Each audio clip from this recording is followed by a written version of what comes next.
আমাদের ক্ষেত্রে ছাত্র শিবির সমন্বয় পেতে কোনো সমস্যা নেই, ছাত্র শিবির আন্দোলন লিড দিবে কোনো সমস্যা নাই, জীবন দিবে কোনো সমস্যা নাই, এই দেশকে হাজারো অর্জন করে দিবে কোনো সমস্যা নাই। সমস্যা হলো যখন ছাত্র শিবির পরিচয়টা দিবে, এটা হলো এই রাষ্ট্রের সমস্যা। আর আল্লাহ রাসূলের যুগে সমস্যাটা ছিল আল্লাহ রাসূল ব্যক্তি হিসেবে অসাধারণ, কিন্তু ইসলাম কবুল করবে না। তো ইসলামই তো ওনাকে ব্যক্তি হিসেবে অসাধারণ হিসেবে তৈরি করেছেন। আজকে আপনি ছাত্র শিবিরের সাথে সঙ্গতি রেখে যে বিষয়গুলোকে বলতেছেন, সেটা তো ছাত্র শিবির করার কারণে, ইসলামের সাথে সঙ্গতি হওয়ার কারণে তার ভিতরে এই কোয়ালিটি তৈরি হয়েছে। তাহলে আপনি কোয়ালিটিকে মানেন, কিন্তু যার কারণে কোয়ালিটি তৈরি হয় তাকে মানতে পারেন না, এটাকে ডাবল স্ট্যান্ডার্ড বলে। আলহামদুলিল্লাহ, বাংলাদেশের একটা প্রেক্ষাপটে একটা সময় মানুষ মুখ বুঝে শুধু সহ্য করত, বোবা কান্না দিয়ে তারা সেখানে স্তব্ধ হয়ে যেত। কিন্তু এখন আলহামদুলিল্লাহ মানুষ বলতে পারে, যেই ভুল করে তিনি যত বড়ই হোক, যত বড় আর কি 15 বছর হাসিনার চেয়ে বড় তো কেউ ছিল না। না, হাসিনাকে যে পরিমাণ স্ল্যাং ইউজ করে এই প্রজন্ম লাল কার্ড দেখাইছে, তার চেয়ে আর বড় পেসিস্ট কি হবে, বা তার চেয়ে আর বড় স্বৈরাচার বাংলাদেশে কি হবে? সেজন্য ডোন্ট কেয়ার। ওকে, এখন আসেন ফ্যাসিবাদের ক্ষমা নিয়ে যে নতুন করে কিছু তর্ক বিতর্ক চলছে। তো ক্ষমা তো তাকেই করা হয় যে ক্ষমা চায়, ভুল স্বীকার করে, নাকি? এখন আপনি যখন একটা পাপ কাজ করলেন, আল্লাহ তাআলা আপনাকে অটো ক্ষমা করে দেন, নাকি আল্লাহর কাছে গিয়ে তাওবা করেন, ইস্তেগফার পড়েন, এরপরে কান্নাকাটি করে আল্লাহ তুমি আমাকে মাফ করে দাও, তখনই তো ক্ষমা করা হয়। আবার ইন দ্য সেম ওয়েতে কোনো ব্যক্তি যদি আপনার সাথে অপরাধ করে, অপরাধ করার পরে সে বলছে যা করছি পারলে আরো করবো, তখন আমি ঠিক আছে মাফ করে দিলাম, বিষয়টি কি এমন ঘটে?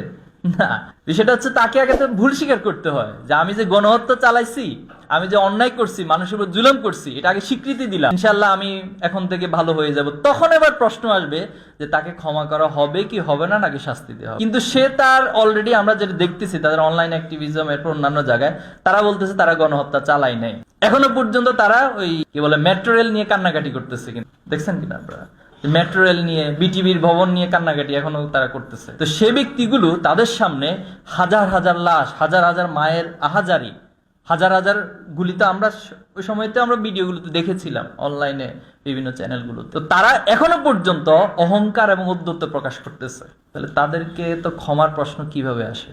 This is big question. সেজন্য তারা আগে ভুল স্বীকার করে ক্ষমা চাইতে হবে, এরপরে যারা ভিকটিমস হয়েছে, যারা তাদের সন্তান হারিয়েছে, যারা তাদের ভাই হারিয়েছে, বোন হারিয়েছে, তারা সিদ্ধান্ত নিবে যে তাদেরকে ক্ষমা করা হবে কি হবে না। এটাই তো আল্লাহ রাসূলের নিয়ম, এটাই তো নীতিমালা।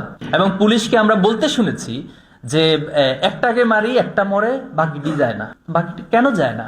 কোন সে প্রেরণা? সে জিহাদের তামান্না, শাহাদাতের তামান্না, শুহাদা আলান নাস, যেটা আল্লাহ তাআলা শিখিয়েছেন, যেটা আল্লাহ রাসূলুল্লাহ সাল্লাল্লাহু আলাইহি ওয়াসাল্লাম সাহাবীদের মধ্যে উজ্জীবিত করেছেন, সেটা সংখ্যা যাই হোক।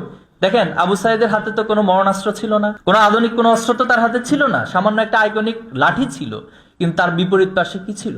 আধুনিক আগ্নেয়াস্ত্র ছিল, এবং সেটা দিয়ে তাকে গুলি করে হত্যা করা হয়েছে। তো সে জায়গাতে আল্লাহ রাসূলের সাহাবায়ে আজমাইনরাও, তার বিপরীত পক্ষে কাফেররা ওই সময়কার সবচেয়ে আধুনিক অস্ত্র ব্যবহার করত, কিন্তু আল্লাহ রাসূলুল্লাহ সাল্লাল্লাহু আলাইহি ওয়াসাল্লাম সাহাবীদের ভিতরে ঈমানের, শাহাদাতের সে তামান্নার কারণে তারা সে সমাজকে তাদের ত্যাগের মধ্য দিয়ে, তাদের জীবন দেওয়ার মধ্য দিয়ে, শাহাদাতের মধ্য দিয়ে, রক্তের মধ্য দিয়ে সোনালী সমাজে রূপান্তর করেছে। আল্লাহ রাসূলুল্লাহ সাল্লাল্লাহু আলাইহি ওয়াসাল্লামের সিরাতের সাথে, সিরাতের যে স্পিরিট, সেটার সাথে আন্দোলন স্পিরিটের একটা গভীরতম সম্পর্ক রয়েছে। দায়িত্ববোধের জায়গা থেকে আল্লাহ রাসূলকে উপলব্ধি করে, এই জীবনীকে উপলব্ধি করে, সিরাতকে উপলব্ধি করে, এই সমাজ রাষ্ট্র গঠনের জন্য একটি সোনালী সমাজ বিনির্মাণে আপনারা ভূমিকা রাখবেন ইনশাআল্লাহ। এরপর আল্লাহ রাসূলুল্লাহ সাল্লাল্লাহু আলাইহি ওয়াসাল্লাম এখানে আরেকটা বিষয়, বুনিয়ানুম মারসুস, যে তারা সীসা ডালা প্রাচীরের মতো হয়ে যাবে, তারা একজন আরেকজনকে ফিল করবে। সেই ফিলটা আমরা দেখেছি যখন আবু সাইদকে মেরে ফেলা হলো, শহীদ করে দেওয়া হলো, তখন আমরা যারা ছিলাম আমরা বলছি উই আর আবু সাইদ। এবং একটা ছোট্ট শিশু আমরা দেখেছিলাম যে পুলিশের দিকে তেড়ে যাচ্ছিল।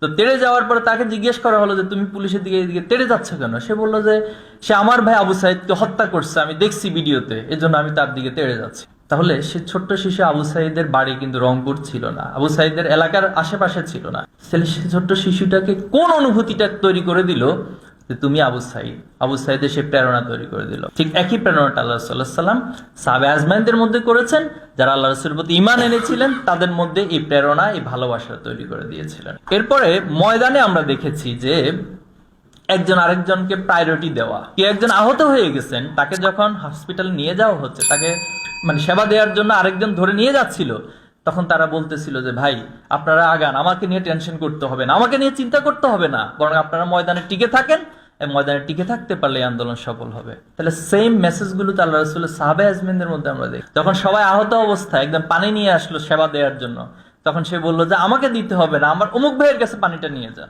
তাকে গিয়ে সেবাটা দিন, যাতে করে সে সুস্থ হলে এই আন্দোলনের জন্য এই ময়দানে সে ভালো ভূমিকা রাখতে পারে। তাহলে আল্লাহ রাসূলুল্লাহ সাল্লামের যে শিক্ষা, যে চেতনা, সেটাই আমরা আজকে এই 24-এর আন্দোলনে বাংলাদেশের ছাত্র সমাজের, সেটা বাই নেচার হোক অথবা সেটা